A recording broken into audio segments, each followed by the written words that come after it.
तो नमस्कार प्रणाम स्वागत पर हुआ सबके राइटर आशिक अभिषेक के चैनल पर। और सब बताइए आप सब कैसन बानी। उम्मीद करते रहुआ सभी बढ़िया होखब अच्छा होखब। तो रहुआ सबन खातिर लेके आ गए बनी बिल्कुल दर्दनाक बिल्कुल दर्द भरा बिल्कुल ब्लास्ट मैटर यानी भोजपुरी ट्रैक पर भोजपुरी बेवफाई संग पवन सिंह के ट्रैक पर भोजपुरी बेवफाई संग लेके आ गए बनी।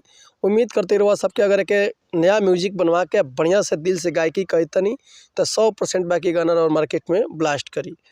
ऐसे पहले रुआ सबसे कहल चाहब कि अगर रुआ गायकी में इंटरेस्ट बा आ गायकी में कदम रखले बनी रुआ सबके बढ़िया मैटर नहीं मिलत, बढ़िया से गाना नहीं मिलत, बढ़िया तुकबंदी नहीं मिलत, बढ़िया से रुआ गा नहीं पाओत, बढ़िया से रिकॉर्डिंग नहीं हो पाओत।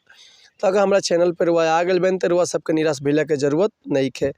काहे से कि रुआ सबन खातिर हर एक प्रकार के संग लिखिले, हम हिंदी होके चाहे भोजपुरी होके, चाहे रुआ कोनो भी ट्रैक पर भोजपुरी गाना लिखवा सकीले, वो बिल्कुल उचित चार्ज पे। लव संग होके, ऑर्केस्ट्रा संग होके, बेवफाई संग होके, पूर्वी निर्गुण भजन लयदारी, चाहे रंगदारी, चाहे जातिवाद संग, चाहे वो अपना मनपसंद के कोनो भी गाना लिखवा सकीले बिल्कुल उचित चार्ज पे। तो ऐसे कहल चाहब कि अगर हमारे चैनल पे आ गए बेन तो चैनल के लाइक कर दी, सब्सक्राइब कर दी और बेल आइकन प्रेस कर दी ताकि कोनो वीडियो अपलोड करते सबसे पहले नोटिफिकेशन रुआ समन के मिले। अगर वीडियो अच्छा लगता तो एगो प्यारा सा कमेंट कर दी भैया। तो चलिए देर न करते हुए मैटर ध्यान दिया कैसे गाना बा, कौन लय है, कौन धुना रुआ समन के हम गा के बताओ तनी। उम्मीद करती रुआ सबके बेहद पसंद आई। ऐसे बहुत पुराना गाना आई रहा पवन भैया के एगो कि सनहिया लगावल बहुत बात नहीं खे। तो यही ट्रैक पर रुआ समन खातिर लेके आ गए बिल्कुल दर्दनाक मैटर भोजपुरी में। तो चलिए देखी गाना कैसे बा।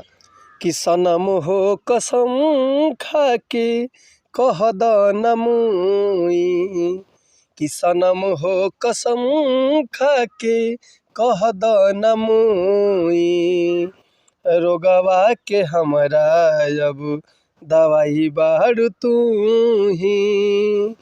कि सनम हो कसम खा के कह द नमुई, रोगवा के हमरा अब दवाई बारू तू ही।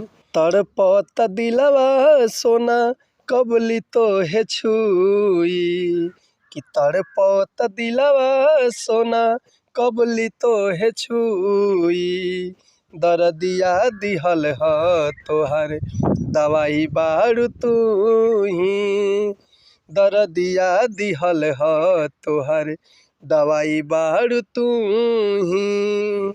सनम हो कसम खा के कह द नमुई, रोगवा के हमरा अब दवाई बारू तू ही, रोगवा के हमरा अब दवाई बारू तू ही।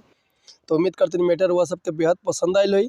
अगर ये गाना के फुल लिखवाल चाहतनी तो डिस्क्रिप्शन में हमारा कॉन्टैक्ट नंबर बा, व्हाट्सअप नंबर बा, कॉल कर सके व्हाट्सअप कर सके रुआ का बिल्कुल उचित चार्ज पे फुल गाना मिल जाए। एक बार वसवन का अपन हम कॉन्टैक्ट नंबर बताए तनी। हमारा कॉन्टैक्ट नंबर बा 8178244875। अगर व्हाट्सअप के भी नंबर यह बा 8178244875। ऐसे पहले रुआ हमसे कहल चाहब कि अगर हमारा गाँव में कोनो मिस्टेक भइल होखत भैया क्षमा चाहतनी।